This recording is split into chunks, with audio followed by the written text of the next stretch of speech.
Good morning, honorable guests, and welcome to today's event on Repowering Cyprus, ensuring affordability, security of supply, and sustainability of energy. Our discussion today will be held in Greek. For this reason, I will soon switch to Greek, but before doing so, let me explain that there will be a simultaneous interpretation in English and Greek.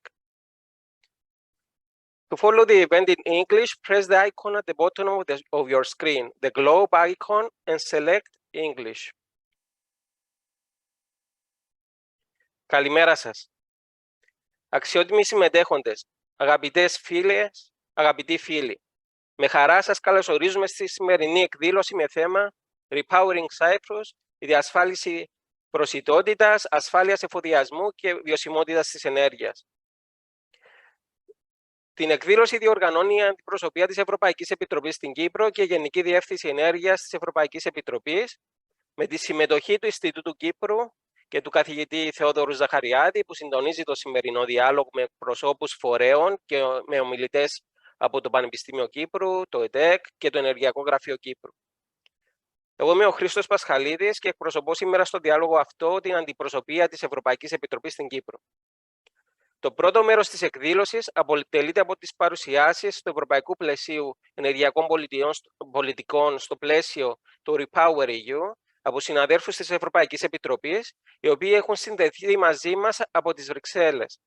Το μέρος αυτό θα πραγματοποιηθεί στα αγγλικά. Στο δεύτερο μέρος της εκδήλωσης θα ξεκινήσει η συζήτηση στα ελληνικά, με αρχικές παρεμβάσεις από τους ομιλητές των φορέων που έχω ήδη αναφέρει, αλλά και με ερωτήσεις που θα υποβάλει το κοινό στην πλατφόρμα της συζήτησής μας.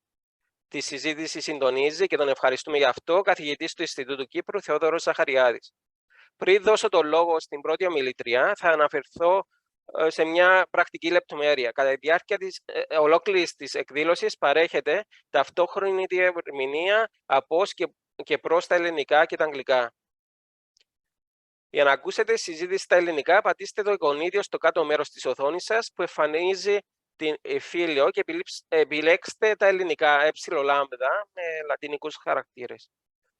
Εφόσον το πρώτο μέρος της συνάντησής μας είναι στα αγγλικά, πιθανώς να θέλατε τώρα να επιλέξετε να ακούτε μέσω της ταυτόχρονης διερμηνίας στα ελληνικά. Από πλευράς μου, σας εύχομαι μια παραγωγική συνάντηση που θα μπορούσε να βοηθήσει την Κύπρο στον προγραμματισμό της στα πλαίσια του σχεδίου REPowerEU και όλων των απαραίτητων της προετοιμασιών για την πράσινη μετάβαση και τη υλοποίηση των ενεργειακών και κλιματικών της στόχων ως μέλος της ευρωπαϊκής οικογένειας, χρησιμοποιώντας με τον καλύτερο δυνατό τρόπο τα χρηματοδοτικά εργαλεία που προσφέρονται. Η μεγάλη παρουσία με ένα πλατή φάσμα ενεργειακών και άλλων φορέων μας δίδει την προσδοκία μιας ενδιαφέρουσας και αποτελεσματικής συνάντησης. Σας ευχαριστούμε ξανά για τη συμμετοχή σας. Δίνω τώρα το λόγο στη συνάδελφο Melina, μέλος της ειδικής ομάδας για την ανάκαμψη και ανθεκτικότητα από τη Γενική Γραμματεία της Ευρωπαϊκής Επιτροπής, η οποία θα μας κάνει μια σύντομη παρουσίαση του σχεδίου REPowerEU. Dear Mrs.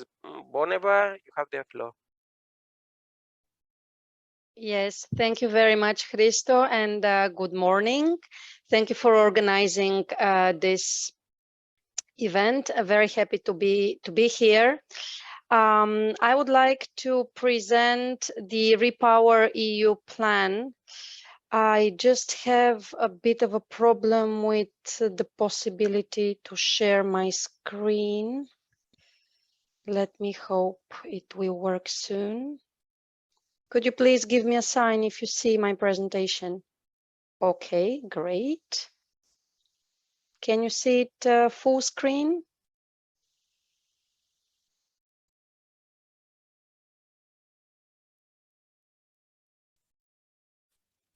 Let me see.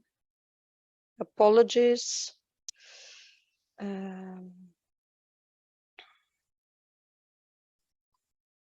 Okay. I hope now you can see the presentation well. I think it will be circulated after the event in case you may have missed something. So I would like to present today the REPowerEU plan and its link with the Recovery and Resilience Facility and it is main building blocks, while my colleagues Ignacio and Feodora will delve into particular aspects linked to renewable energy and gas. Let me see. Okay, so what is the REPowerEU plan? It is a plan which is built on 3 main axes, as you can see in this triangle, but it does not start from a blank canvas. It is our European response to the Russian aggression to Ukraine, which will cause every aspect of our energy systems to change. Our fuel supply, our demand patterns, our infrastructure, our energy trade relations. This plan, it builds on our climate and energy vision as represented by the European Green Deal, which the European Commission presented in 2019, and its implementation through the European Climate Law from 2020 and the Fit for 55 package.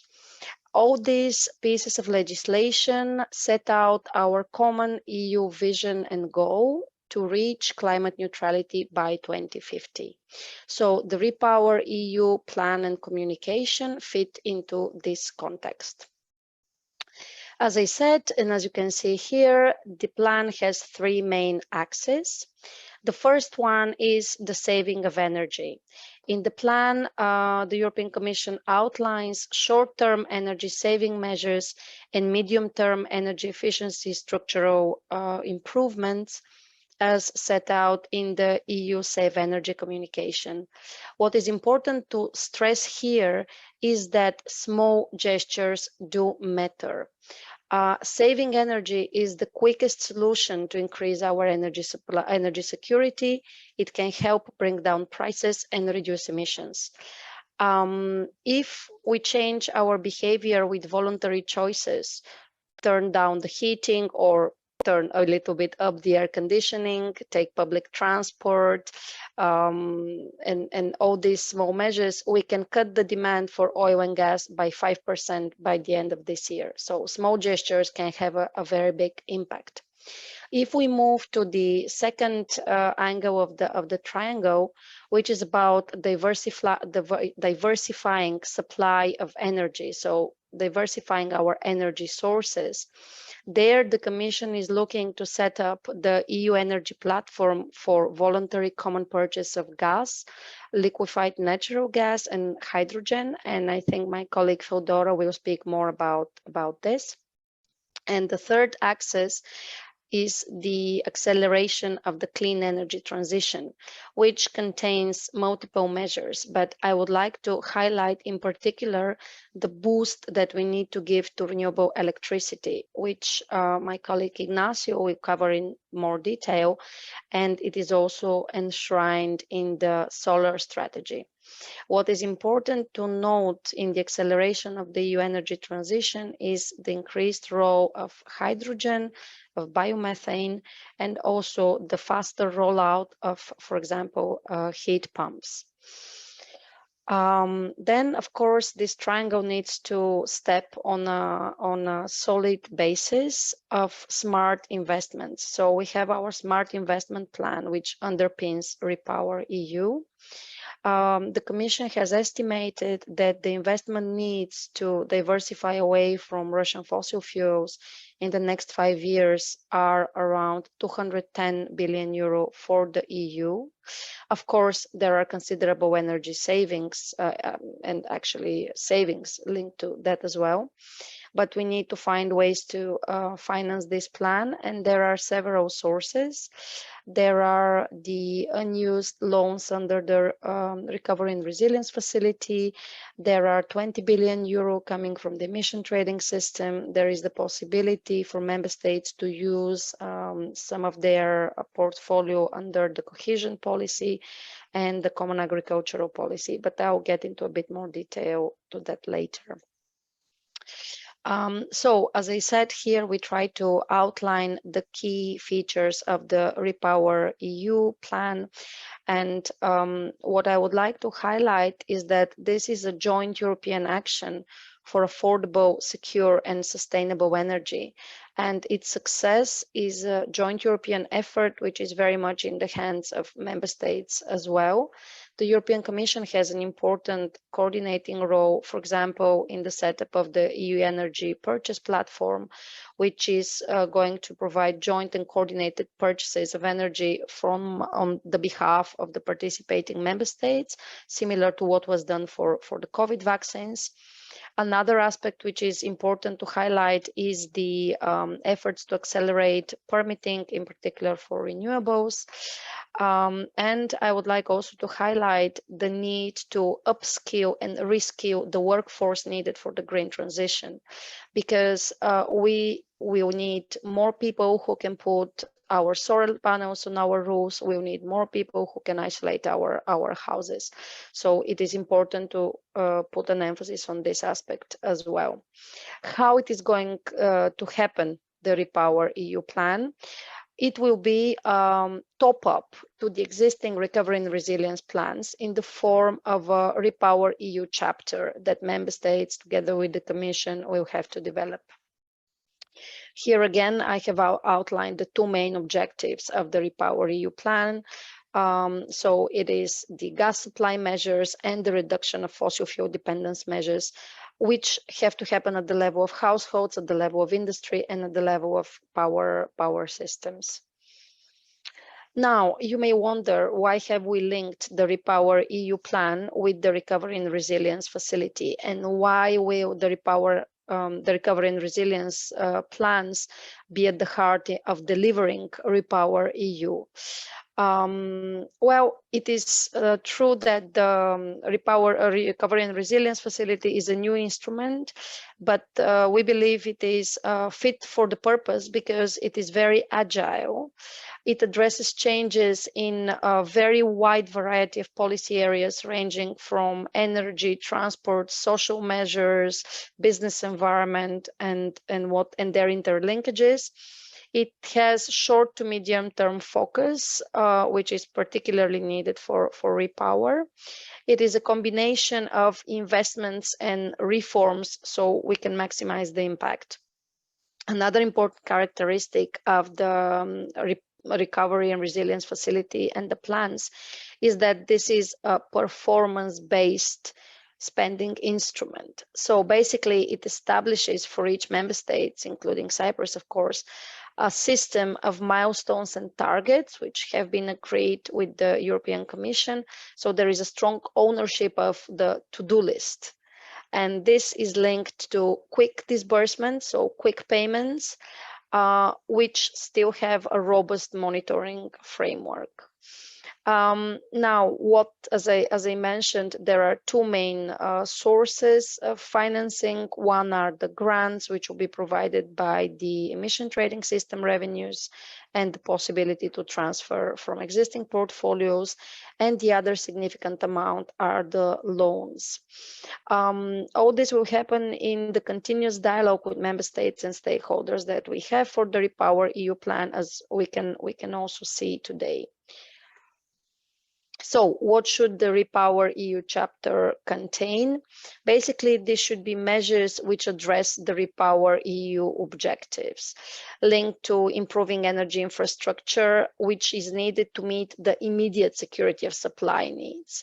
It also can contain measures to boost energy efficiency in buildings, to decarbonize industry, to increase the production and the uptake of sustainable biomethane, renewable green hydrogen, to increase the share of renewables. It can also address internal and cross-border energy transmission bottlenecks. And as I mentioned, all this has to be delivered through an accelerated requalification of the workforce towards green skills. So it has to be a holistic and coherent chapter. As I said, the financing, I outlined already the sources, but in terms of money, the grants are estimated to around 72 billion euro, and the loans are estimated to around 225 billion euro, which member states can request. With this, I think I'll conclude the presentation of the REPowerEU plan and its links to the Recovery and Resilience Facility. I think it is evident that the crisis we're put in front is also an opportunity to show that the EU can be innovative and can react. And it is an opportunity to step up our efforts in accelerating the green transition. And I'm very happy today that this dialogue is organized, because indeed this puts this process in the middle of the public attention, and it's a possibility to engage all citizens in it, because the energy transition does require action from everyone and at every level. With this, I would like to conclude, and thank you very much for your attention. Thank you, Mrs. BONEVA, for the visual introduction to the REPowerEU plan. Its main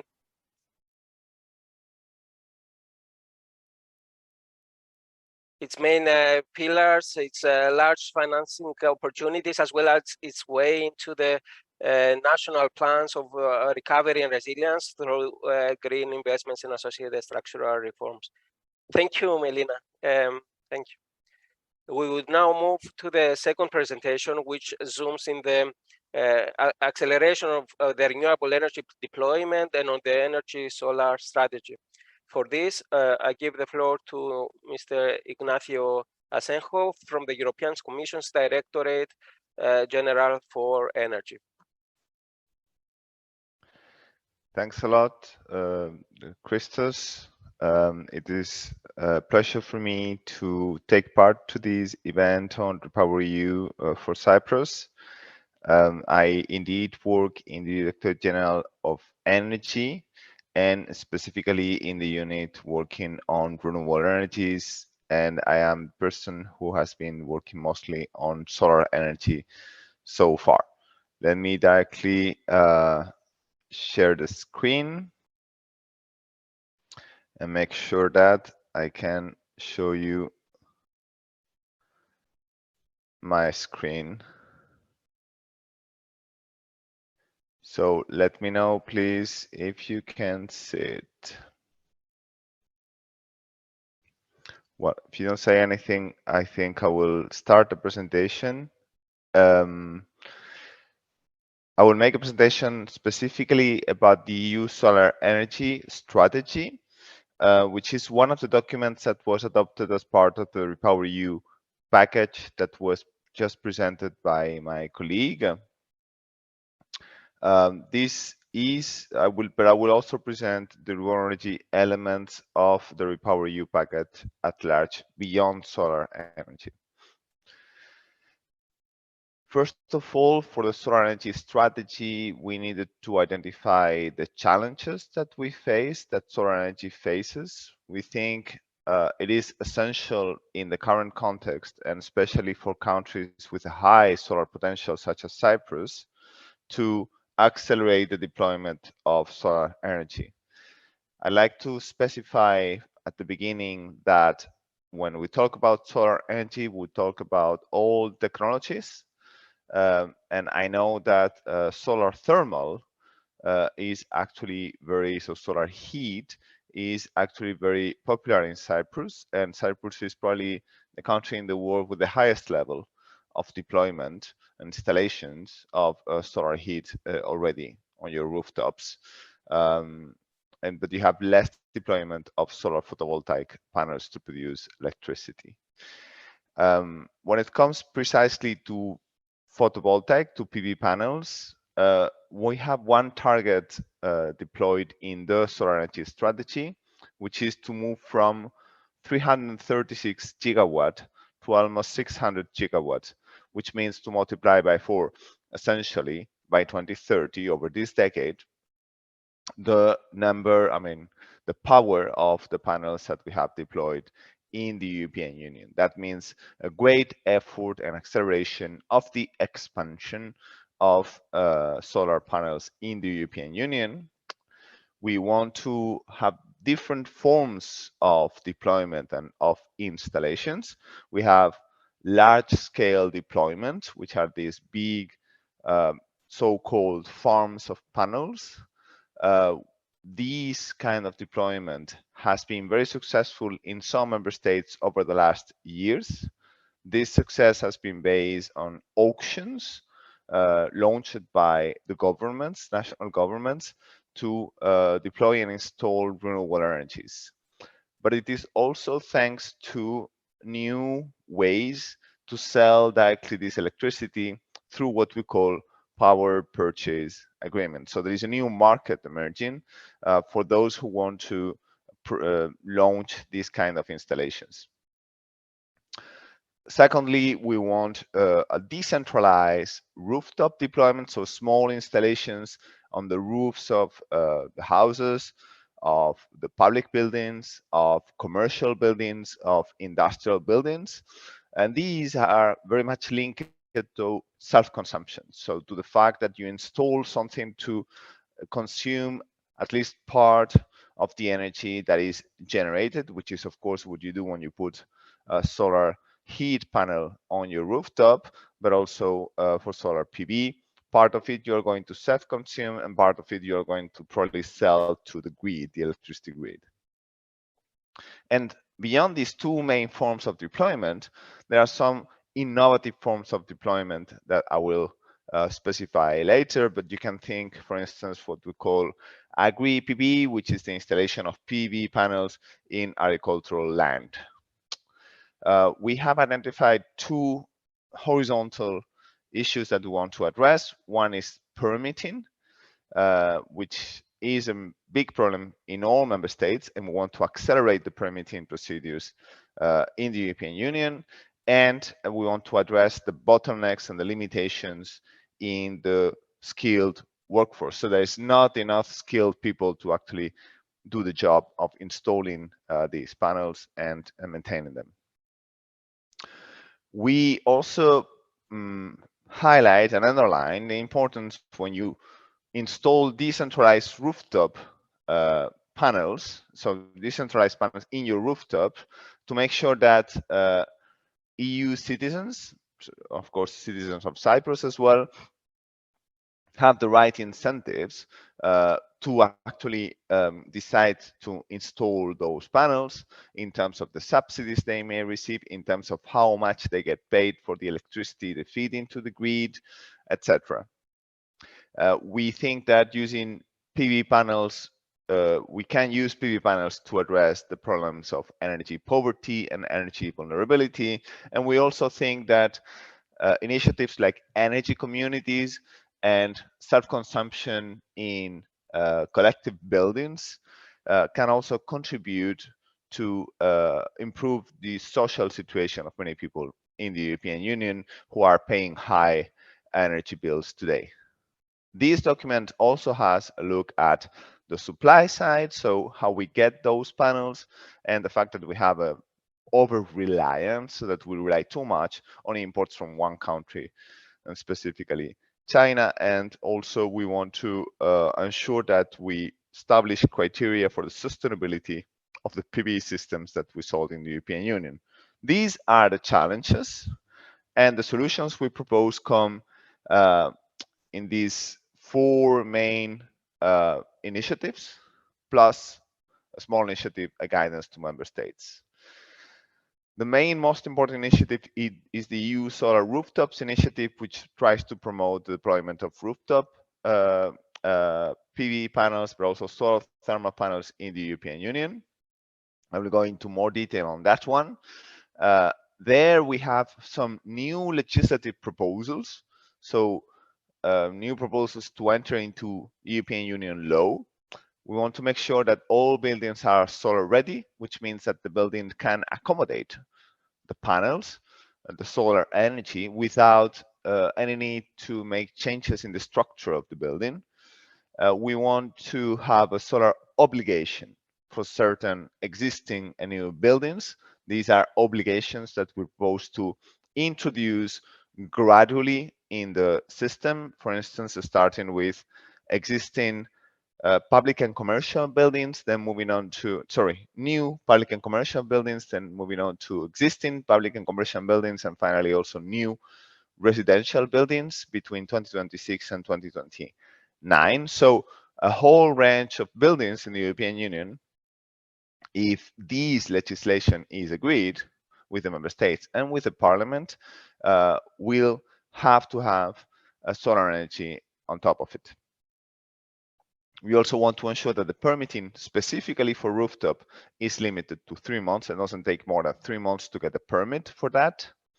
And we want to ensure that what we call the support frameworks, so the subsidies that are given to support the installation of solar panels is based on payback time. So payback time is how long it takes you to recover the investment that you've made there. This is a complex calculation, but a very important one. So we want to make sure that the people in the European Union who buy PV panels know that they can recover that money in around maximum 7 years. Today, it is probably much less. And we want to ensure that there is an effective access to collective self-consumption, because there are too many obstacles for the installation of solar energy in collective buildings, collective ownership buildings.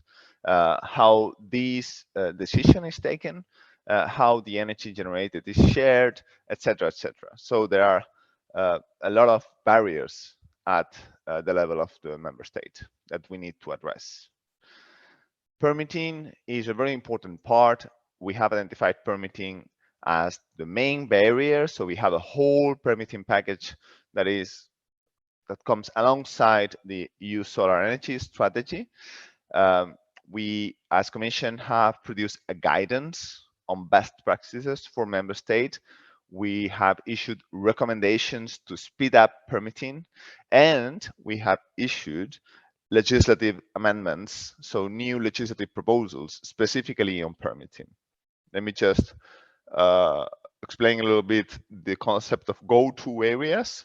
The idea is to propose to member states to identify certain areas where we can do an environmental, where they can do an environmental impact assessment, a general one that will then facilitate the environmental impact assessment to be done for each specific project, because impact assessments are one of the main bottlenecks when it comes to the permitting for renewable energy projects. And that new specific project-specific environmental impact assessment would be much simpler and faster because there is a general one for the whole area.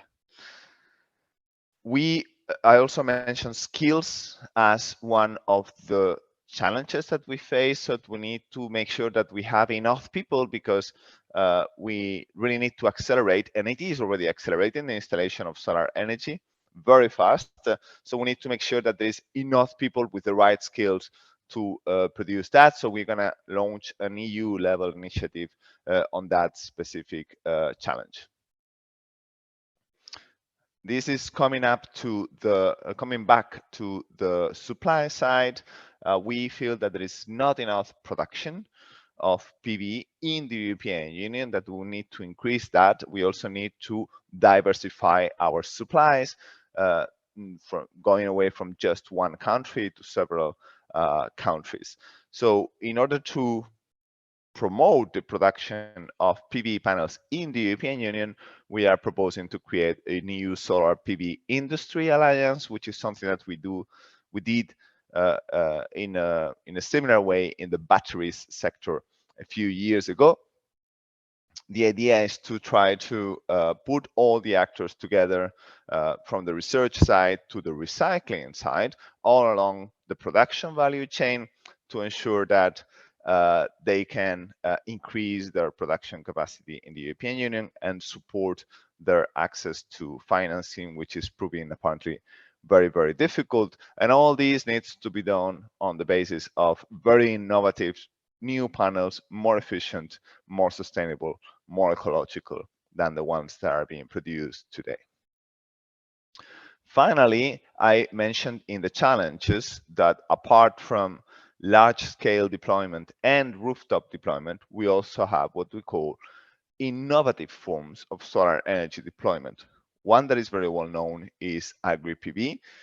So the fact to deploy PV panels in agricultural areas that remain in agricultural use, so that these two activities can be combined in the same zone.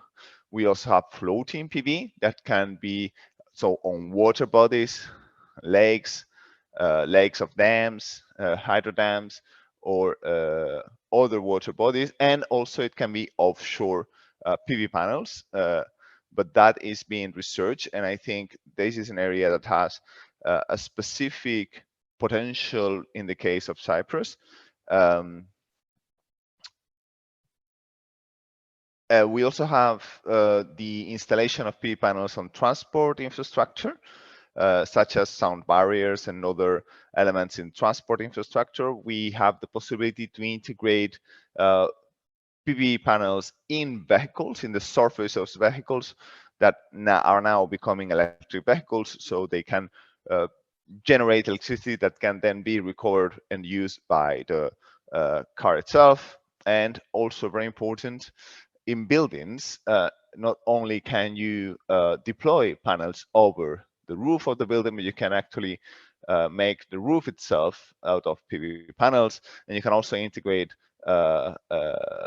solar panels in the facades and other elements of the structure of the building. These are what we call innovative forms of solar energy deployment. Some of them are meeting regulatory obstacles, and we are going to produce a guidance for member states to promote these forms of forms of deployment by addressing these regulatory obstacles that they are meeting. Overall, this is a series of actions, as you can see, to try to ensure that the deployment of solar energy in the European Union gets to the level that is needed.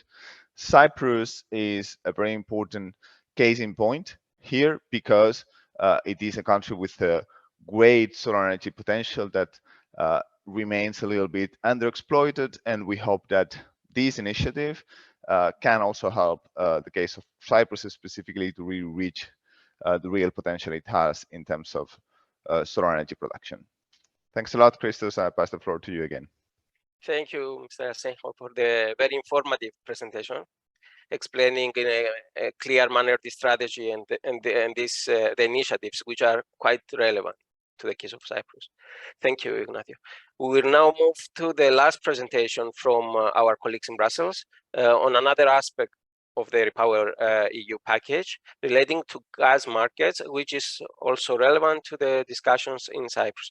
For that presentation, I will call on the floor the team leader from European Commission's Directorate General for Energy, Mrs. Feodora Petit.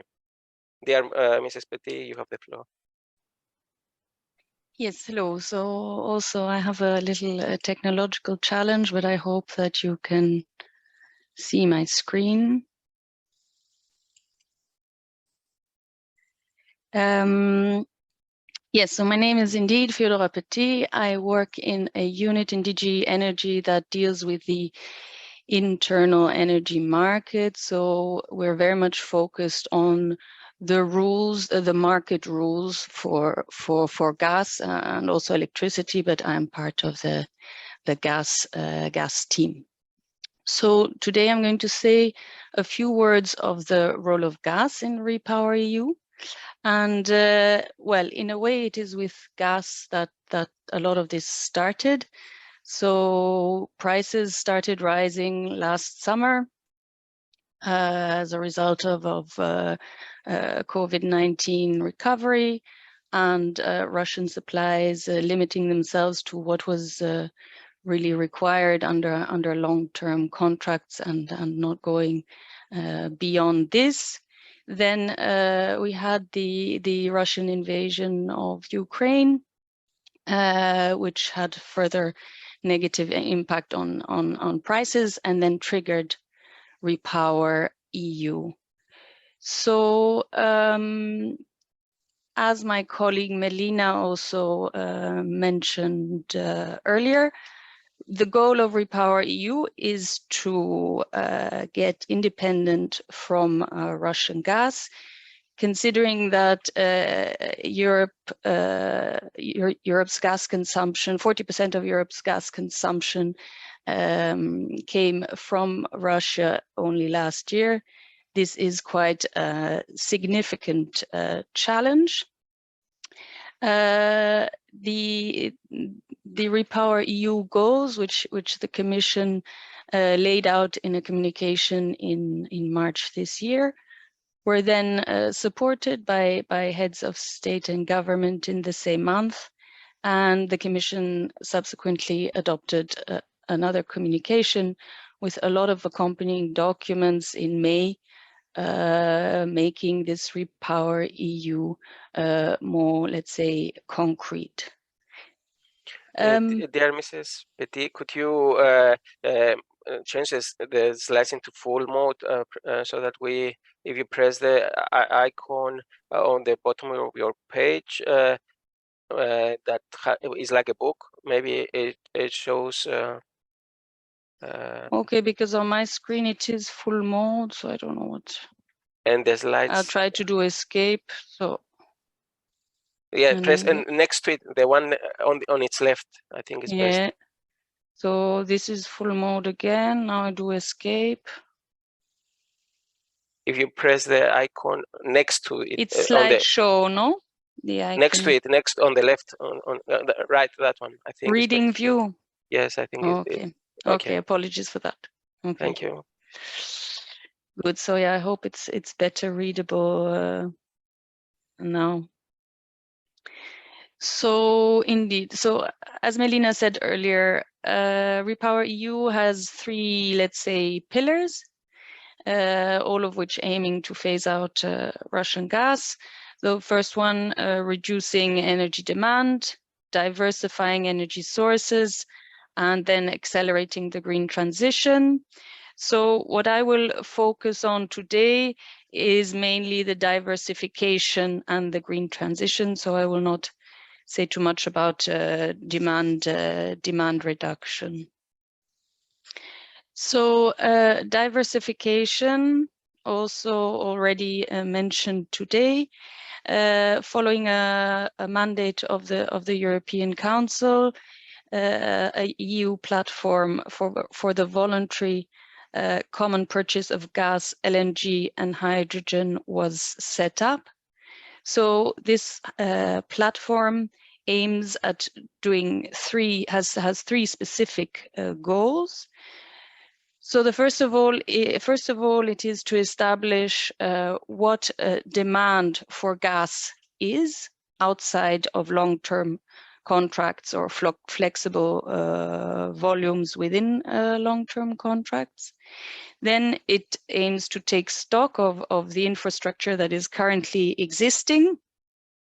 And also it aims to optimize the use of this infrastructure by creating additional transparency about secondary markets, availability, bottlenecks, etc.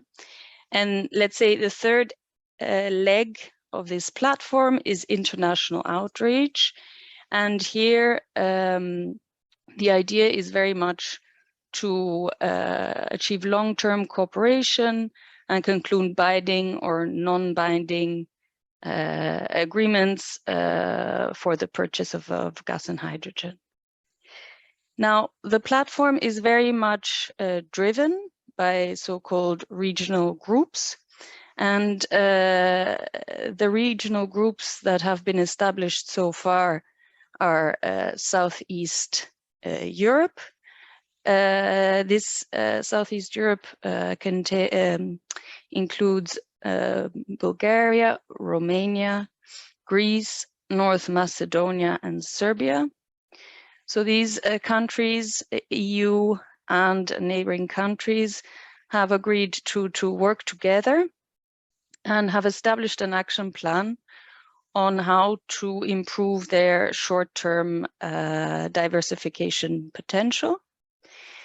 Then a second group was set up just in June, covering Central Eastern Europe. So this would be Czechia, Slovakia, Poland, and Hungary.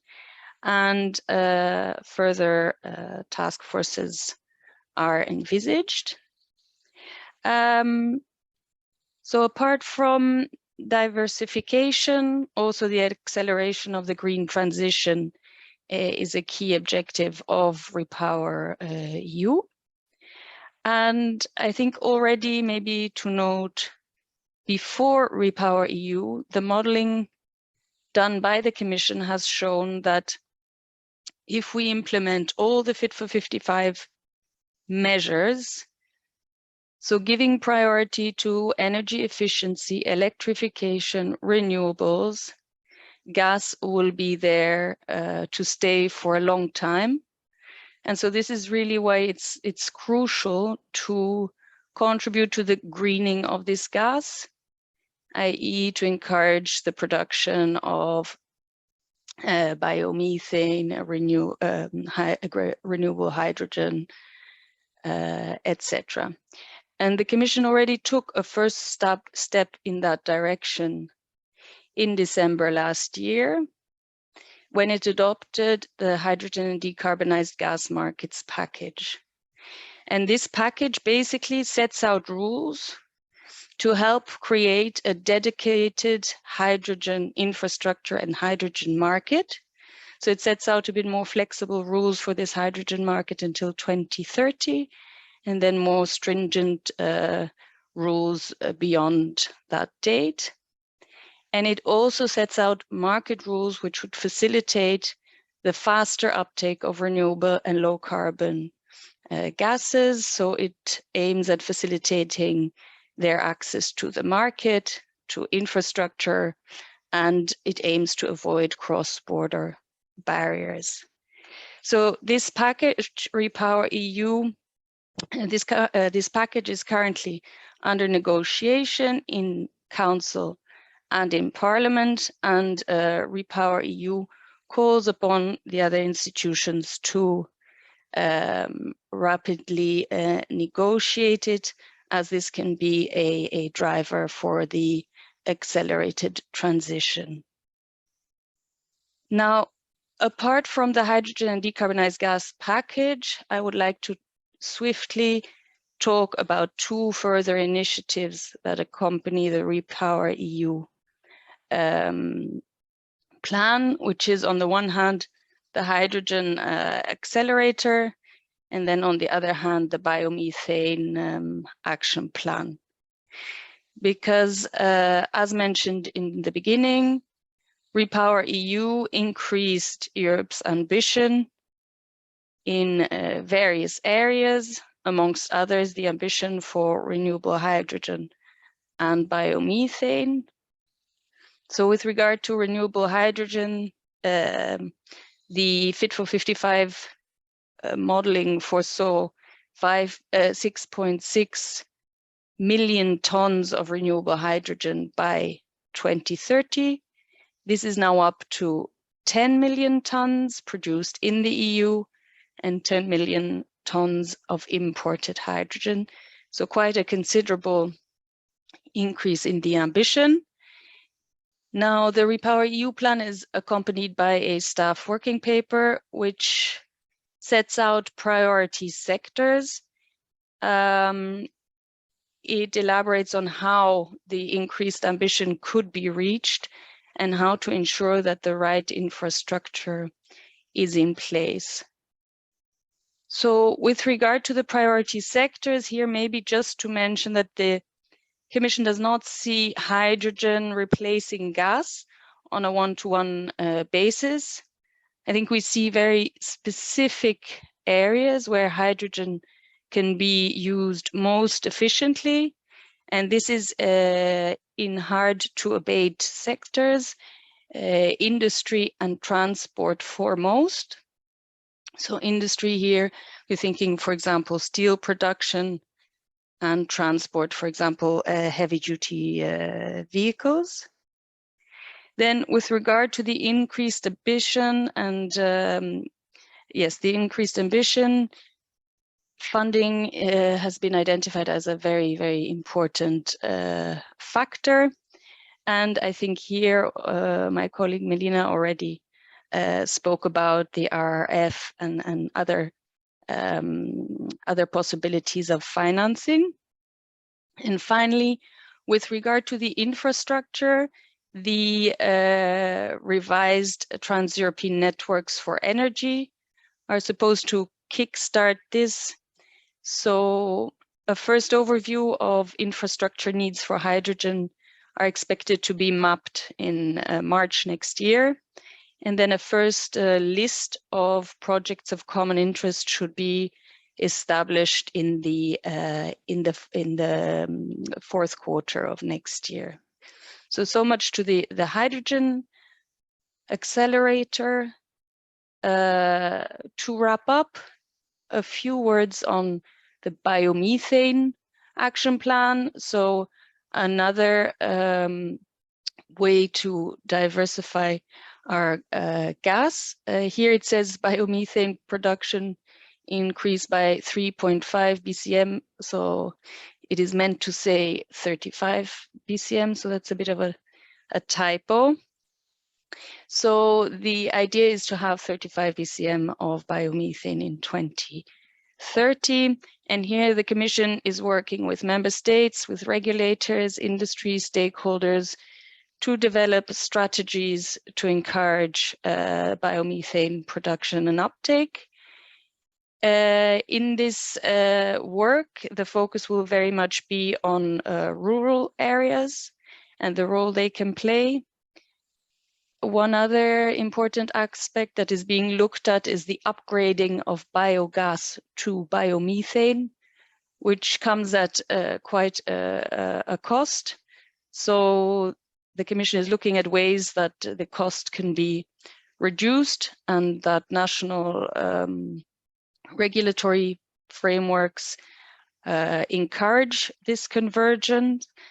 And then finally, another important element, as always, is financing. And here, Melina already gave you some indicators. So this was a very rapid tour de table of where gas should go according to REPowerEU. And yes, I think like my colleagues, I'm now looking forward to the discussions and to learning about the Cypriot specificities with regard to REPowerEU. Thank you, Mrs. Petit, for this last presentation. It was with interest that we heard, among others, the specific targets of the REPowerEU, the efforts to accelerate the clean energy transition, and the specificities and ambition of the hydrogen market, of the decarbonized gas market, and of the biomethane market. Thank you very much, Feodora. Thank you. We have now completed the first part of today's event. The second part of the event will be in Greek, and thus I will switch into that. I remind you that you could select from the bottom of your screen to hear the simultaneous interpretation in English. Συνεχίζουμε λοιπόν με το δεύτερο μέρος της συνάντησης, στο διάλογο για την κατάσταση στην Κύπρο, με παρεμβάσεις από προσώπους από το Ερευνητικό Κέντρο του Πανεπιστημίου Κύπρου για τη βιώσιμη ενέργεια, το ΕΤΕΚ και το Ενεργειακό Γραφείο Κύπρου. Συντονιστής του διαλόγου αυτού είναι ο καθηγητής του Ινστιτούτου Κύπρου, Θεόδωρος Ζαχαριάδης, και τον ευχαριστούμε πολύ γι' αυτό. Κύριε Ζαχαριάδη, έχετε το λόγο. Καλημέρα σας και από μένα. Ευχαριστούμε την Ευρωπαϊκή Επιτροπή για την πρωτοβουλία και που τυχαίνει να έρχεται σε μια πολύ επίκαιρη αλλά και κρίσιμη στιγμή. Καταλαβαίνουμε ότι υπάρχουν πράγματα που πολλά κράτη-μέλη στην Ευρώπη, όπως και η Κύπρος, θα έπρεπε ή θα μπορούσαν να είχαν κάνει πιο γρήγορα, αλλά εν πάση περιπτώσει πρέπει να δούμε τώρα πώς μπορούμε κάποια από αυτά, όπως την απεξάρτηση από τα ορυκτά καύσιμα και την επιτάχυνση της πραγματικής διείσδυσης ανανεώσιμων πηγών, να τα καταφέρουμε υπό αυτές τις συνθήκες ακριβού κόστους ενέργειας, ακριβού ευρύτερου κόστους ζωής και μεγάλης αβεβαιότητας για το μέλλον. Η συζήτηση σήμερα, στο υπόλοιπο μέρος της εκδήλωσης, θα πρότεινα, εφόσον έχουμε τους ομιλητές, τους τρεις από την Ευρωπαϊκή Επιτροπή, τους οποίους ευχαριστούμε πολύ και ήταν πολύ διαφωτιστικά στο γενικό τους πλαίσιο αυτά που μας είπαν και συμπληρωματικά. Θα πρότεινα λοιπόν η συζήτηση σήμερα, όσο γίνεται, να εστιαστεί σε θέματα για τα οποία θα μπορούσαν να σχολιάσουν ή να μάθουν κάτι από τους παρευρισκομένους ή ομιλητές μας της Ευρωπαϊκής Επιτροπής. Δεν έχουμε δηλαδή σήμερα μαζί μας εκπροσώπους κρατικών φορέων της Κύπρου για να ερωτηθούν απευθείας για κάποια πιο συγκεκριμένες αλλαγές πολιτικής ή νέα μέτρα. Φυσικά μπορείτε να σχολιάσετε και να συζητήσετε και επ' αυτών, αφήνοντας σχόλια στο chat, αλλά θα πρότεινα, εφόσον έχουμε τη δυνατότητα να μιλήσουμε και να κάνουμε διάλογο με τους ανθρώπους της Ευρωπαϊκής Επιτροπής, θα πρότεινα η έμφαση να είναι στις ερωτήσεις για το πώς θα μπορούσε η Ευρωπαϊκή Επιτροπή να συμβάλλει στην επιτάχυνση όλων αυτών των στόχων στην Κύπρο και σε άλλα θέματα για τα οποία θα ήταν πολύ χρήσιμο να ακούσουμε τη γνώμη τους. Θα έχετε τη δυνατότητα, βάζοντας στο chat ερωτήσεις και από τώρα, αλλά και κατά προτίμηση και λίγο αργότερα, μετά τις τοποθετήσεις των τριών ομιλητών αμέσως μετά, να τα θέσετε και να προσπαθήσουμε να τα διαχειριστούμε στον χρόνο τον περιορισμένο που έχουμε. Τώρα όμως είναι μεγάλη χαρά που έχουμε τρεις πολύ έμπειρους επαγγελματίες στον τομέα της ενέργειας στην Κύπρο, για τρίλεπτες παρεμβάσεις από τον καθένα, έτσι ώστε να μπορέσουν να ενθαρρύνουν τη συζήτηση ή να δώσουν ερεθίσματα και για τη συμμετοχή των υπολείπων. Ξεκινάμε λοιπόν με τον κύριο Βενιζέλο EFTHYMIOU, πρόεδρο του Συμβουλίου της Ερευνητικής Μονάδας Ενεργειακής Αειφορίας FOSS του Πανεπιστημίου Κύπρου, για την παρέμβασή του. Καλημέρα σας και από μένα. Ελπίζω να με ακούετε καλά, Θεοδωρέ. Ωραία. Καλημέρα σε όλους.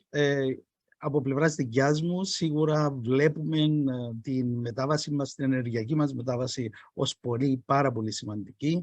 Σίγουρα οι συνθήκες που ζούμε γύρω μας είναι πολύ πιεστικές για να πάρουμε ορθές αποφάσεις και σίγουρα η Πράσινη Συμφωνία και η λογική του REPowerEU είναι μια ευρωπαϊκή κατεύθυνση που δεν επιτρέπει πισωγυρίσματα.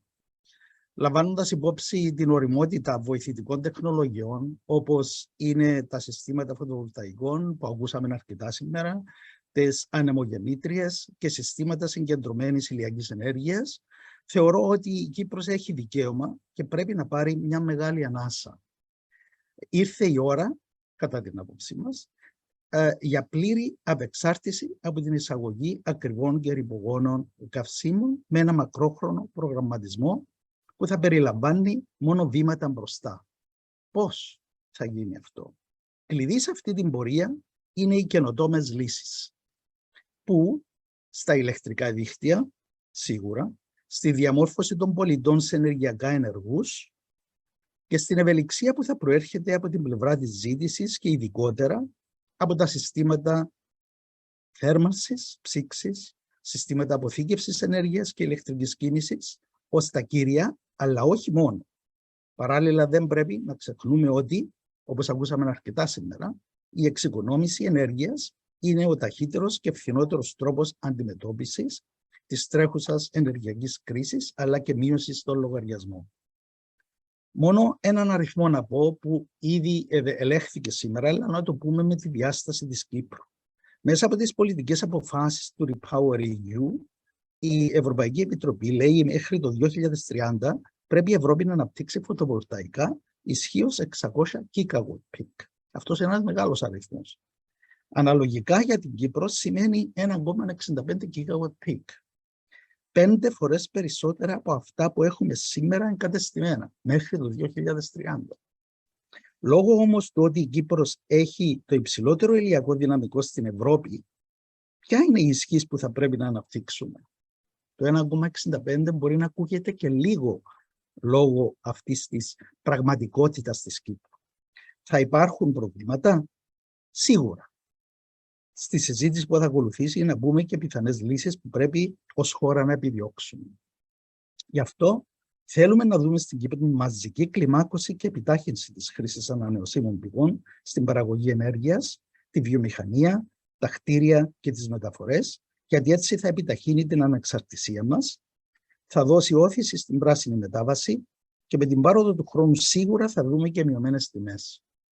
Είναι πολύ σημαντικό το σχέδιο ανάκαμψης και ανθεκτικότητας της χώρας μας να χρησιμοποιηθεί ορθά προς ενίσχυση των ζητούμενων καινοτομιών που αναφέρα πιο πάνω.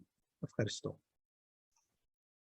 Ευχαριστούμε πολύ, Βενιζέλο. Μας άφησες και με την αγωνία για να εισηγηθείς πιθανές λύσεις για τα θέματα των υποδομών και την επίλυση των δυσκολιών της ταχείας διείσδυσης ΣΑΠΕ. Πιθανόν να επανέλθουμε φυσικά σε αυτό. Ευχαριστούμε πολύ. Πηγαίνουμε τώρα στον δεύτερο εισηγητή αυτής της συζήτησης, τον κύριο Ντίνο Νικολαίδη, πρόεδρο της Επιτροπής Ενεργειακής Πολιτικής στο ΕΤΕΚ, στο Επιστημονικό και Τεχνικό Επιμελητήριο Κύπρου. Καλημέρα σας και από μένα. Ελπίζω να με ακούτε καλά. Λοιπόν, θα ήθελα και εγώ με τη σειρά μου να ευχαριστήσω την αντιπροσωπεία της Ευρωπαϊκής Επιτροπής στην Κύπρο και την Ευρωπαϊκή Επιτροπή για την διοργάνωση αυτής της ενημερωτικής ημερίδας σε στυλ διαλόγου σχετικά με την δράση του REPowerEU για διασφάλιση του τετράπτυχου ασφαλή, επαρκή, οικονομικά προσιτή και καθαρή παροχή ενέργειας, ώστε να επιτευχθεί ο στόχος που έθωσε η Ευρωπαϊκή Επιτροπή για κλιματική ουδετερότητα μέχρι το 2050 και επιτάχυνση βέβαια της επίτευξης του στόχου αυτού ένεκα των γεωπολιτικών καταστάσεων που ζούμε σήμερα. Ειδικά βέβαια συζητούμε το Repowering Cyprus, ώστε να επισημάνουμε και να προωθήσουμε τις δράσεις και την ενεργειακή, στρατηγική και πολιτική που θα οδηγήσουν στο στόχο αυτό στην Κύπρο. Η εφαρμογή λοιπόν μιας επιτυχημένης ενεργειακής πολιτικής είναι πολυδιάστατη και απαιτεί πρώτα-πρώτα την αναλυτική αποτύπωση της κατάστασης, ειδικά στην Κύπρο, που είμαστε εμείς εδώ, και η οποία λέει ότι το 50% των ρήπων προέρχονται από τις μεταφορές. Ακολουθεί από κοντά, με 40% περίπου, ο κτηριακός και τριτογενής τομέας. Στις μεταφορές, λοιπόν, υπάρχει ένα μεγάλο κενό στην Κύπρο και πρέπει να προωθήσουμε δράσεις και πρακτικές για απαλλαγή από τα συμβατικά καύσιμα. Πρέπει να δώσουμε στήριξη της ανάπτυξης της παραγωγής βιοκαυσίμων, πράσινων βιοκαυσίμων, όπου έχουμε μεγάλες προοπτικές με δημιουργία πολλών θέσεων εργασίας στην Κύπρο, την προώθηση της πράσινης ηλεκτροκίνησης, της προώθησης των δημόσιων μέσων μεταφορών που κατέχουν μόνο το 1,7% του μεριδίου της διακίνησης στην Κύπρο, την πρόθεση της ποδηλατοκίνησης και της πεζοκίνησης. Τα κτίρια, όπως έχουμε πει προηγουμένως, συμμετέχουν με ένα 40% στους ρήπους. Έχει καταγραφεί το κτηριακό απόθεμα στην Κύπρο, που είναι περίπου 300.000 κτίρια που χρειάζονται θερμομόνωση για βελτίωση της ενεργειακής απόδοσης. Έχει επίσης καταγραφεί η ηλιοφάνεια στην Κύπρο, που είναι μεγαλύτερη από όλα τα κράτη-μέλη της Ευρωπαϊκής Ένωσης. Χρησιμοποιήθηκε στο παρελθόν με μεγάλη επιτυχία από τη δεκαετία του 60 για παραγωγή ζεστού νερού χρήσης και τώρα έχουμε την πρόκληση μπροστά μας, μπορούμε να την χρησιμοποιήσουμε για παραγωγή ηλεκτρικής ενέργειας με φωτοβολταϊκά ή με τις άλλες μεθόδους που υπάρχουν. Μείναμε στην Κύπρο ουραγή και αυτό στοιχίζει ψηλούς οικιακούς αλλά και στη βιομηχανία λογαριασμούς.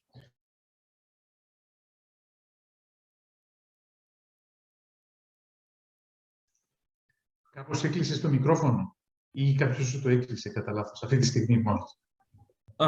Ωραία. Κατά λάθος πατηθεί. 10 δευτερόλεπτα χάσαμε. Ναι. Ναι, λοιπόν, έχω πει φωτοβολταϊκά σε κάθε στέγη. Με επιτάχυνση βέβαια των διαδικασιών αδειοδότησης, χωρίς να υπάρχουν οποιασδήποτε δικαιολογίες, και δημιουργία φωτοβολταϊκών πάρκων.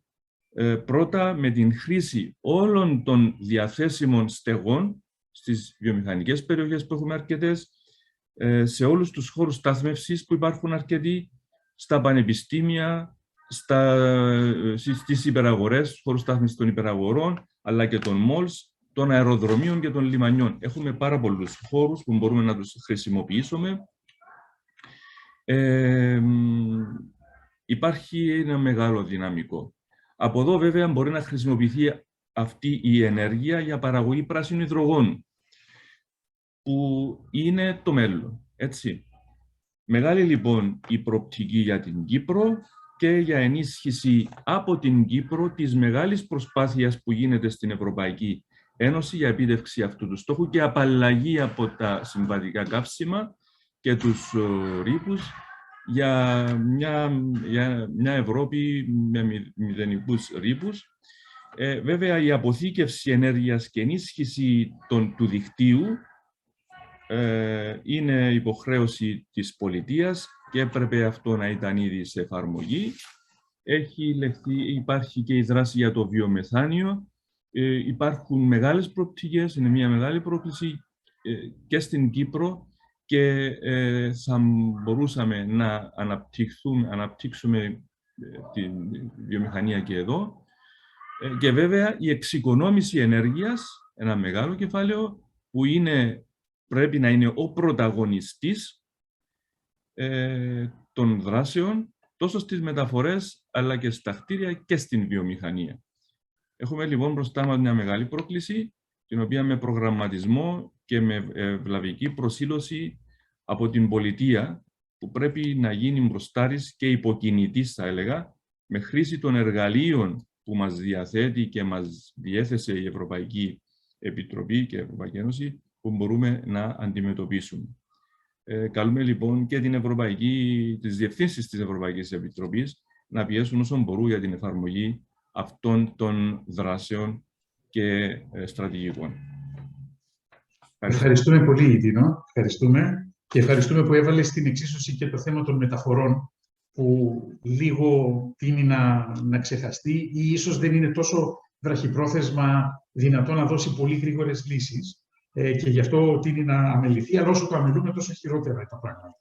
Λοιπόν, να πάμε και στον Χάρη Κορδάτο, που είναι διευθυντής, υπεύθυνος προϊστάμενος του τμήματος κλιματικής αλλαγής και περιβάλλοντος στο Ενεργειακό Γραφείο Κύπρου.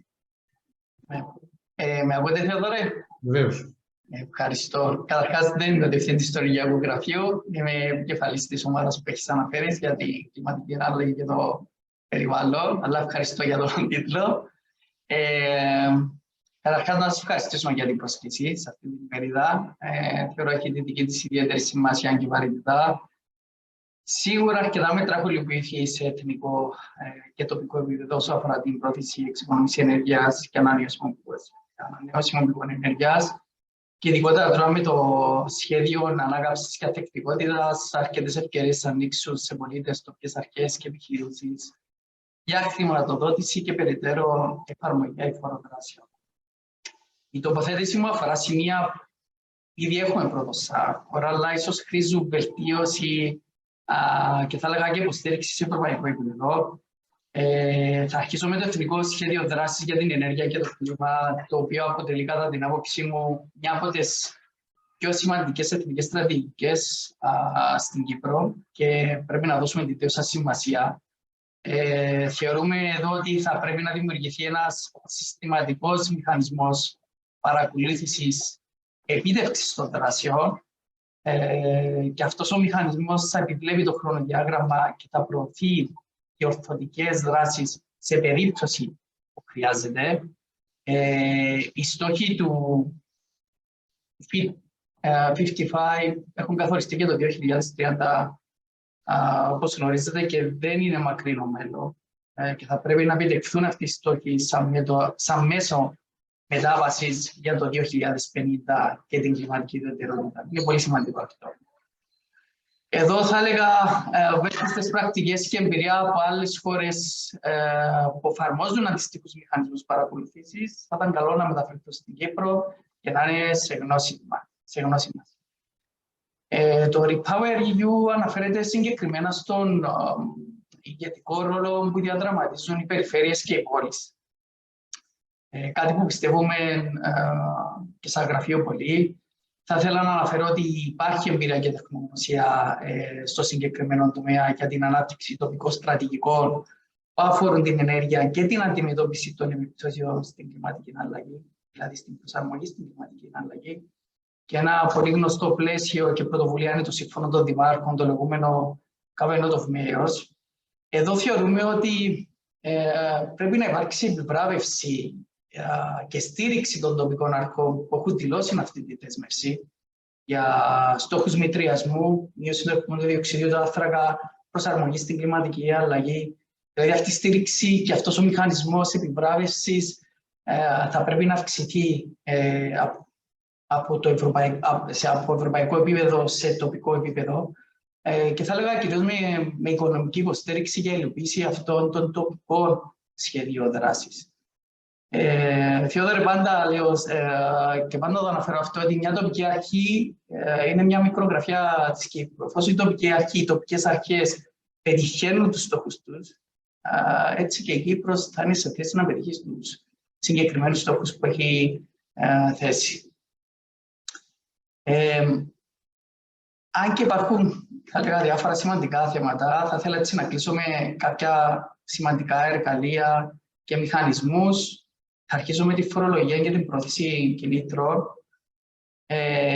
Μια έτσι πολύ σύντομη εισήγηση, όχι μόνο για την Κύπρο, αλλά και για άλλες πόλεις, είναι να μην υπάρχει φορολογία, ειδικότερα σε επενδύσεις, εξοικονόμηση ενέργειας και ανανεώσιμων πηγών ενέργειας στον οικιακό τομέα, αλλά και σε ευάλωτες ομάδες του πληθυσμού. Ίσως είναι μια αρχή. Και μια για να αναφέρατε η φορολογία, κάτι που αρχίσαμε να αναλύουμε εδώ στο γραφείο είναι πώς μπορούμε να εφαρμόσουμε πράσινη φορολογία σε τοπικό επίπεδο.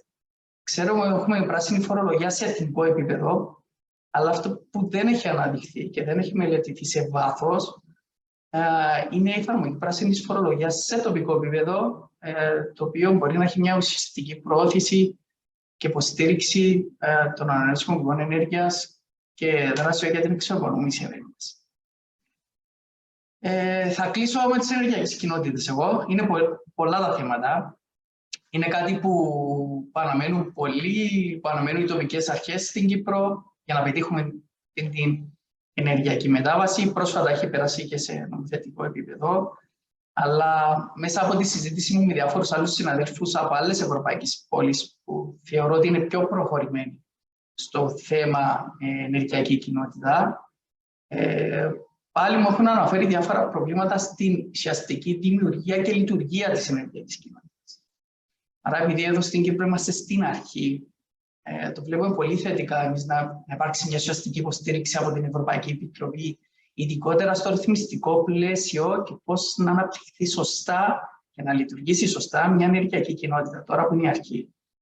Άρα, κλείνοντας, θα πρέπει να αντλήσουμε αυτά τα παραδείγματα και εμπειρίες από άλλες χώρες για να μην δημιουργήσουμε χρονοβόρες και μη απαραίτητες διαδικασίες στο θέμα των ενεργειακών κοινοτήτων. Είναι κάτι που αναφέρει και ο κ. Ignacio για τις διαδικασίες και είναι κάτι πολύ σημαντικό για να βάλουμε στο σωστό δρόμο και να αναπτύξουμε σωστά αυτό το σημείο για τις ενεργειακές κοινότητες. Αυτά είχα να πω προς το παρόν. Σας ευχαριστώ. Ευχαριστούμε πολύ, Χάρη, που έθεσες και την τοπική και περιφερειακή διάσταση και το θέμα της παρακολούθησης, στο οποίο πιθανώς να επανέλθουμε αν υπάρχει χρόνος. Πολύ ωραία, σας ευχαριστώ πολύ. Θέσατε διάφορα θέματα. Θα μπορούσαμε να ζητήσουμε από τα στελέχη της Ευρωπαϊκής Επιτροπής να τοποθετηθούν, αλλά θα πρότεινα πριν από αυτό, υπάρχει μία ερώτηση μόνο σε ένα online ερωτηματολόγιο, το οποίο τώρα θα φανεί δημόσια, για το οποίο έτσι θα έχετε ένα λεπτό περίπου να το απαντήσετε και ίσως αυτό να βοηθήσει λιγάκι και τη συζήτηση. Ναι, ας ξεκινήσει νομίζω. Ωραία, λοιπόν, η βασική ερώτηση στα αγγλικά, βλέπετε, μπορούμε να τη μεταφράσουμε και στα ελληνικά, είναι ότι μπορείτε να απαντήσετε στο ερώτημα ποιο νομίζετε για το REPowerEU, ειδικά αυτή την πρωτοβουλία της Ευρωπαϊκής Ένωσης, η οποία εξηγήθηκε σήμερα. Τι νομίζετε ότι είναι η μεγαλύτερη πρόκληση, το μεγαλύτερο πρόβλημα για την αποτελεσματική υιοθέτηση ή υλοποίηση αυτού στην Κύπρο? Μπορείτε, αν δεν κάνω λάθος, ας με διορθώσει κάποιος, μπορείτε να απαντήσετε απευθείας.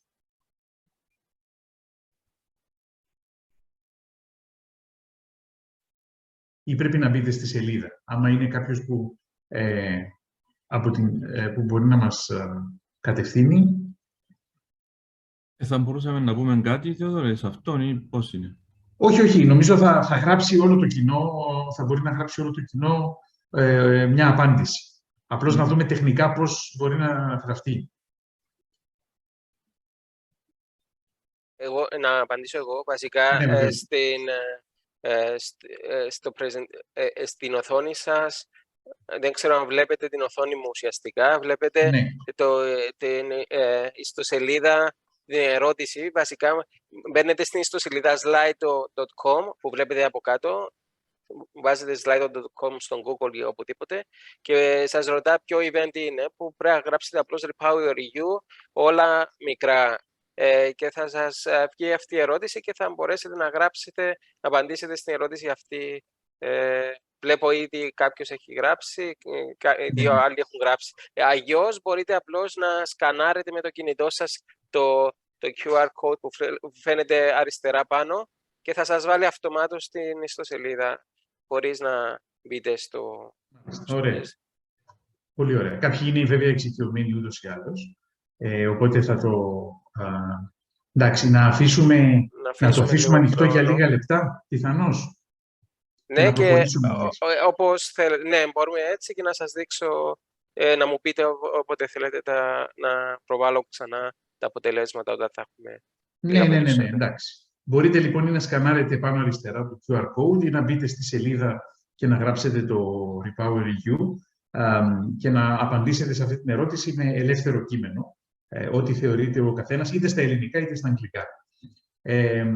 Ωραία.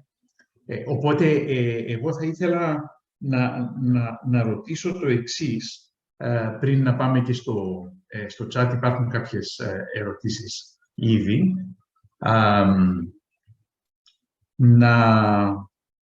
Ωραία, θα μπορούσαμε να ξεκινήσουμε, θα προσπαθήσω να δώσω έμφαση στις ερωτήσεις στις οποίες θα μπορούσαν να απαντήσουν ή να πάρουν θέση και οι λειτουργοί της Ευρωπαϊκής Επιτροπής που μας παρακολουθούν. Μία ερώτηση, ένα θέμα που τέθηκε... Απλώς να ρωτήσω, κύριε Ζαχαριάδη, σας ενοχλεί να εμφανίζεται στον background ή θέλετε να το κλείσω?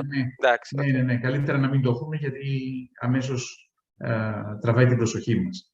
Λοιπόν, πιθανόν θα μπορούσαμε να ρωτήσουμε, έθεσε δύο θέματα ο Χάρης KORDATOS, τα οποία έχουν σχέση με το REPowerEU και ίσως η Μελίνα θα ήταν καταλληλότερη να απαντήσει. Έθεσε το θέμα των μηχανισμών παρακολούθησης της υλοποίησης, το οποίο έχει να κάνει με την υλοποίηση βέβαια όλου του σχεδίου ανάκαμψης. Και έθεσε επίσης και το θέμα του ότι το REPowerEU έχει μια συγκεκριμένη τοπική και περιφερειακή διάσταση την οποία αναφέρει. Οπότε θα μπορούσατε να σχολιάσετε κάτι από αυτόν. Νομίζω από τους τρεις είστε οι αρμοδιότεροι σε αυτό το θέμα.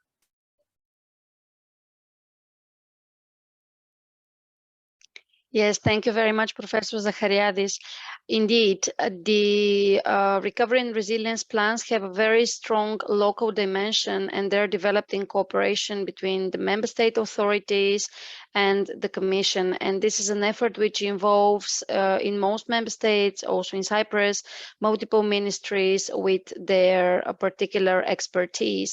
And it is really the member state which identifies the needs for reforms and investments in concrete projects and concrete schemes, which is then discussed with the Commission and included in the Recovery and Resilience Plan new chapter on REPowerEU. So we would like to start this dialogue with the Cypriot government and have a discussion which would be the measures with most impact, also in terms of timing, which can be realized in the coming 3 to 5 years, which is the time horizon of REPowerEU, because anything beyond that timeline would not fit the purpose, and anything without very concrete and strong impact on ending our dependence on imported fossil fuels would not fit the bill.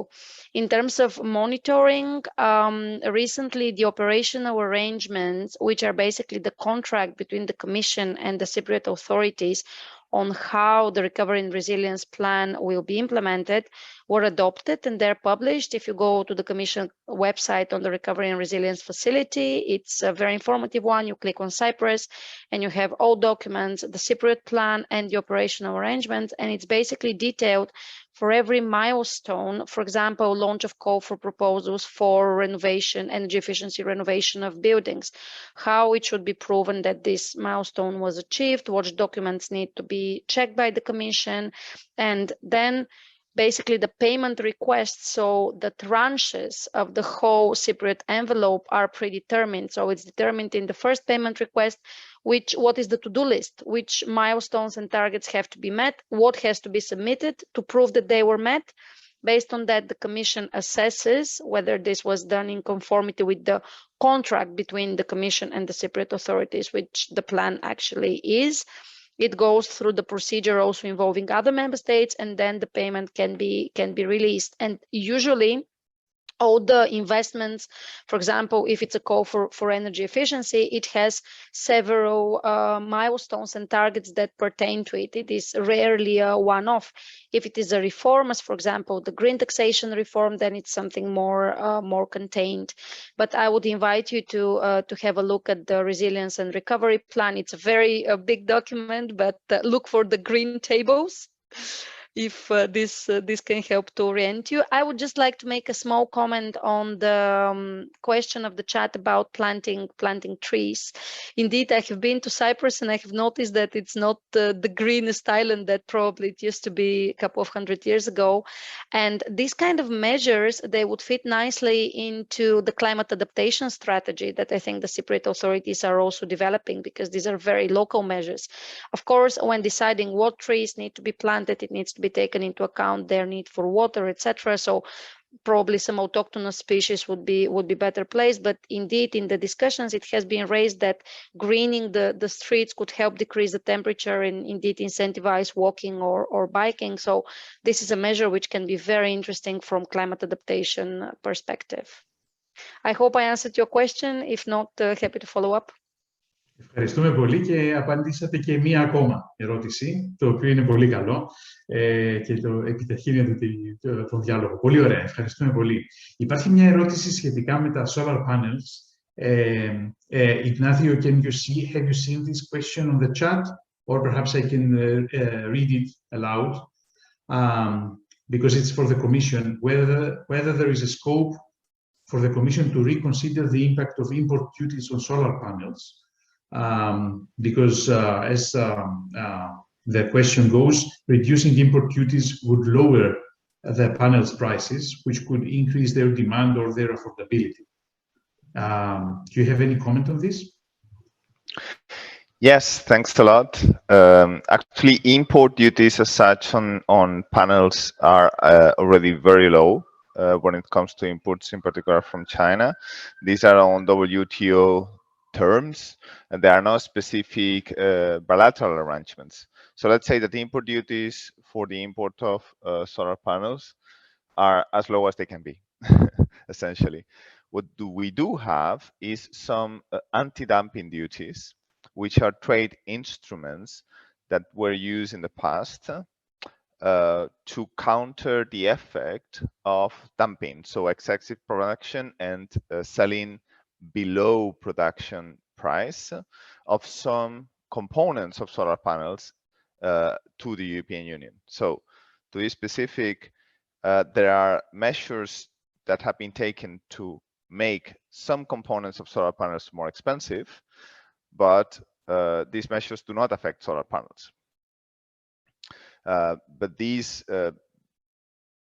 yeah, it does not affect the final product. It affects some of the components. So actually, it affects the production of panels in the European Union itself, makes them more expensive. So this is something to be discussed, but it is a very complex process and a very objective one to decide when there is dumping, to define the dumping, and to find the industry that can complain of this dumping. But the main message is the import duties on solar panels imported from outside the European Union are as low as they can be. Okay, thank you very much for your clear response. Then there is a question related to gas, which I would like Feodora to comment on at least. It is specific to Cyprus, of course, but perhaps you have, but you can't read it, I guess, because it's in Greek. Yes. So the question is on the appropriate strategy of Cyprus as regards the use of natural gas by 2050.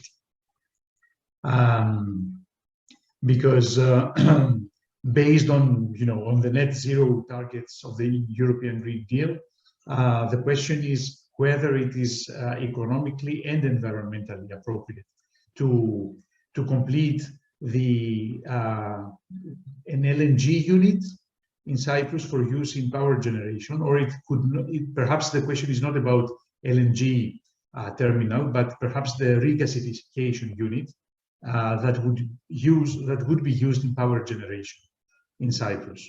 And I guess the broader question is the approach of the Commission towards natural gas and whether this has changed through REPowerEU.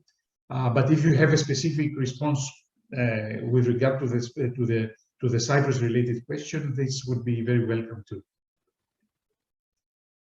Yeah, so I think in general, with regard to gas and natural gas and its use up to 2050, I mean, I think it's the overall objective to achieve decarbonization and zero emissions by that date. So now in the area of gas, there are various avenues that are open in this respect. I mean, we see obviously in the first place, we see the need to create more efficiencies, to encourage electrification as much as possible, etc., or reducing, let's say, the overall envelope that is left for gas, also introducing hydrogen in hard to abate sectors. Then with regard to the gas that will be left, this should be carbon neutral by 2050, and this can be achieved in various ways, and I think there is some flexibility around this for member states to find the ways that suit them best and that are most efficient in the context that they find themselves in. But I think this is the let's say the target for the EU overall and for its member states.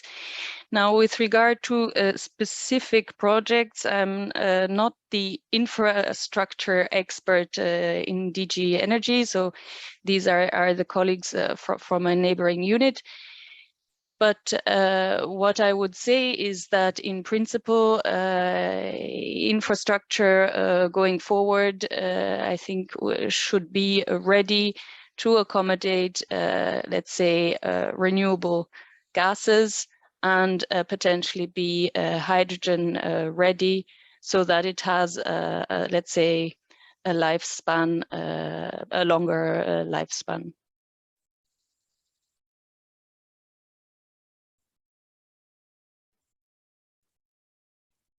Yeah, muted. Sorry, I had to unmute myself. Yes. Thank you for your answer. Okay, Ignacio, if you could comment for a minute or so, because it so happens that I used to be in charge of infrastructure, or one of the colleagues in charge of infrastructure, and I used to follow precisely the FSRU in Cyprus. So the situation is very clear in that sense. As you all Cypriots know, you currently rely essentially on diesel, which is very, very polluting. So the shift from diesel to natural gas is already an important reduction in emissions. On top of that, an FSRU can be considered as a temporary infrastructure, something that can be easily dismounted. So it's not really the kind of infrastructure that you can have a locking effect for decades. So it's a very good project also in the framework of the current objectives of the European Union, be it in energy independence or in reduction of emissions. Thank you very much for this response. This was your complementary expertise, which I was not aware of. That's why I didn't ask you also in the first place. Thanks very much. Before we go on, perhaps, Christo, could we take a look at the results of the poll? Θα μπορούσαμε να δούμε τα αποτελέσματα, να δούμε μήπως μπορούμε να γενικεύσουμε κάπως τις απόψεις όσων συμμετείχαν. Μάλιστα. Η πολιτική βούληση είναι το νούμερο 1, έτσι. Μάλιστα. Και οι διαδικασίες, η πολεοδομία, η αξιοπιστία του δικτύου, το ότι είναι απομονωμένο το σύστημα, ακριβό το υδρογόνο, όλα τα υλικά είναι εισαγόμενα, προώθηση της αποθήκευσης, σωστό. Ανακύκλωση μπαταριών φωτοβολταϊκών, ναι. Τώρα για την πολιτική βούληση, ναι, δεν ξέρω αν κάποιος έχει να πει κάτι, αλλά νομίζω ότι υπάρχει μία ερώτηση και στο chat σε σχέση με τις περιβαλλοντικές επιπτώσεις από τις μπαταρίες. Και υπάρχει και το θέμα, όπως αναφερθήκε εδώ πέρα, σε σχέση με τις μπαταρίες σε φωτοβολταϊκά και τα απόβλητα των φωτοβολταϊκών. Οπότε, μια που προσφέρθηκε ο Ιγνάθιο, yes, Ignacio, there is a question, let me check whether the question on chat, okay, the question on chat was in English too, so you took a look at it. There is a general question about electromobility and photovoltaics and storage systems. We will need a huge increase in the capacity of batteries in the next years if we are to follow the REPowerEU and the Fit for 55 objectives.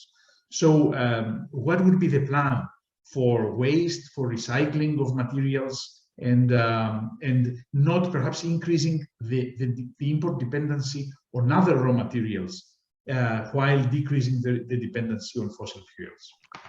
So yes, if you allow, yes, if you allow, so being aware of your own expertise is always important. I'm not an expert in batteries, so I will not go into details on the battery side, but I know solar PV panels in particular.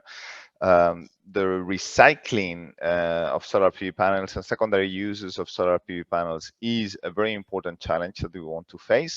We will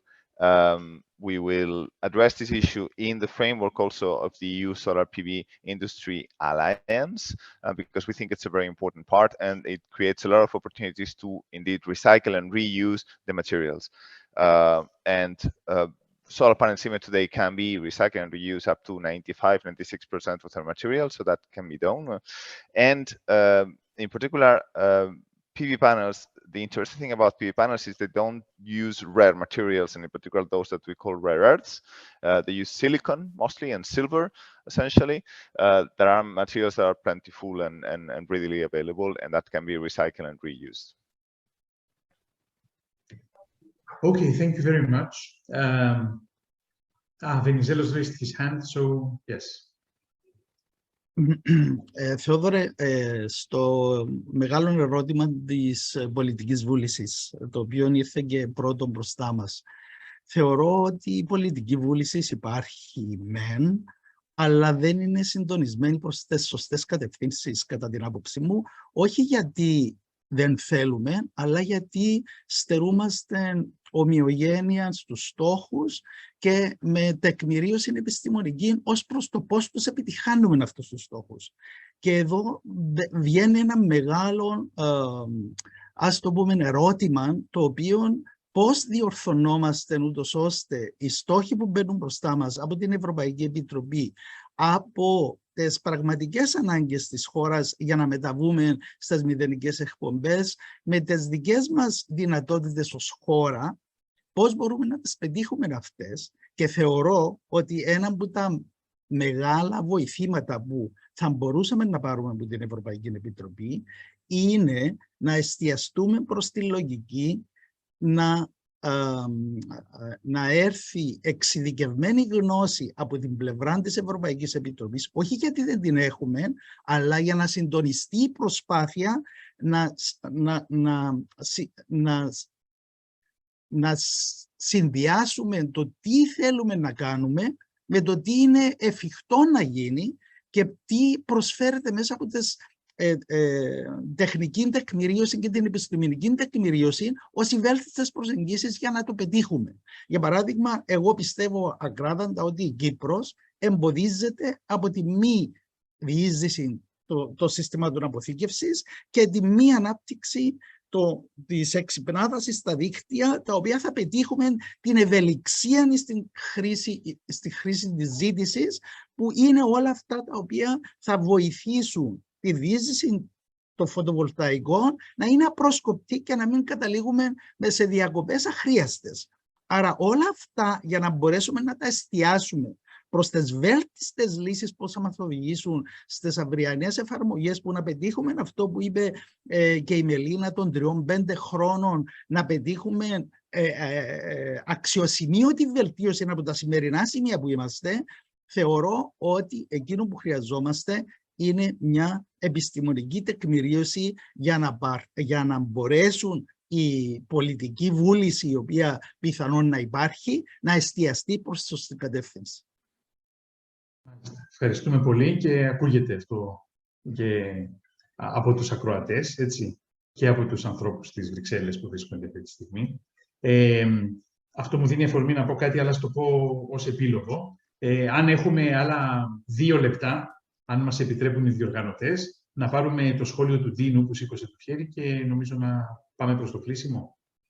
Ευχαριστώ, Θεόδωρε, έτσι στα σύντομα, μιας και αναφέρθηκε το θέμα του φυσικού αερίου και του σταθμού ή του αγωγού κλπ. Και μιας και έχουμε εδώ τις διευθύνσεις της ενέργειας της Ευρωπαϊκής Επιτροπής, θα πρέπει ίσως θα ήθελα να αναφέρω ότι θα πρέπει να μας στηρίξουν στην διασύνδεση και της Κύπρου με το αγωγό, ίσως με το φυσικό αέριο, με τα κοιτάσματα του Ισραήλ. Είναι εφόσον έχει και υπογραφεί και έναν πρωτόκολλο τελευταία Ευρωπαϊκής Ένωσης Ισραήλ-Αιγύπτου, θα έπρεπε να μπει και η Κύπρος μέσα στην εξίσωση. Έχει τα δικά της κοιτάσματα, τα οποία συνδεδεμένα και με αυτά του Ισραήλ προς την Αίγυπτο και προς την Ευρώπη θα βοηθήσουν στην επιτάχυνση του στόχου της Ευρωπαϊκής Ένωσης. Άμεσα δεν γίνονται αυτά τα πράγματα, αλλά τουλάχιστον μέχρι το 2050 θα είναι δυνατόν να βοηθήσουν αυτές οι πηγές που έχουμε στην περιοχή μας. Ευχαριστώ πολύ, Δίνο, και πάλι έτσι απευθύνεται προς τις Βρυξέλλες. Πολύ ωραία. Χάρη, ένα καταληκτικό σχόλιο. Ναι, πολύ σύντομα. Του μισού λεπτού. Του μισού λεπτού. Το πρώτο θέμα που έχει τεθεί από τους παρευρισκομένους εδώ ήταν οι πολιτικές, και είναι κάτι που κάλυψε αρκετά ο κύριος Βενιζέλος. Εγώ θα ήθελα να αναφέρω για τις διαδικασίες.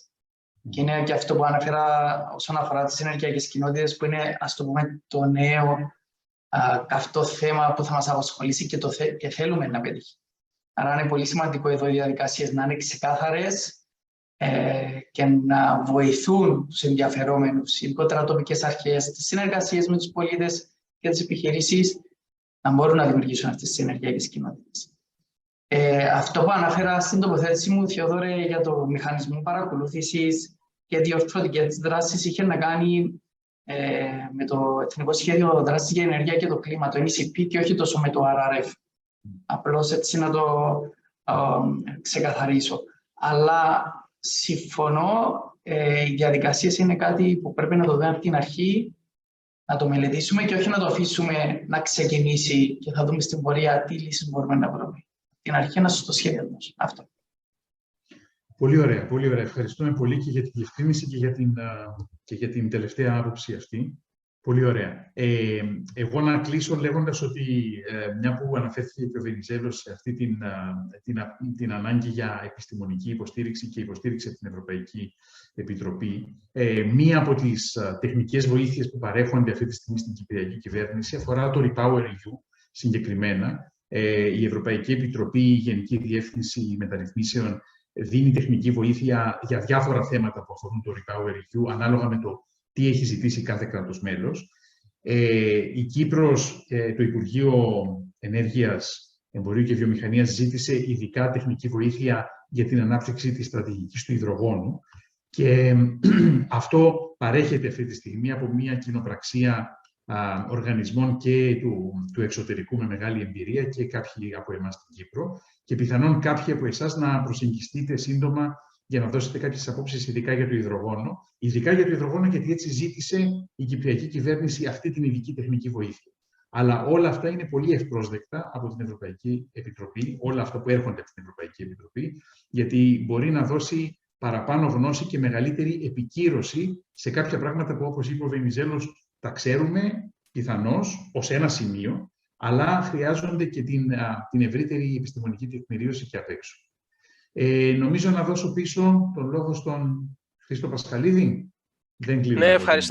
Ευχαριστώ πολύ. Σας ευχαριστούμε όλους για την εντυπωσιακή συζήτηση. Ελπίζω να την έχετε βρει όσο ενδιαφέρουσα και επικοδομητική όσο την έχω βρει και εγώ.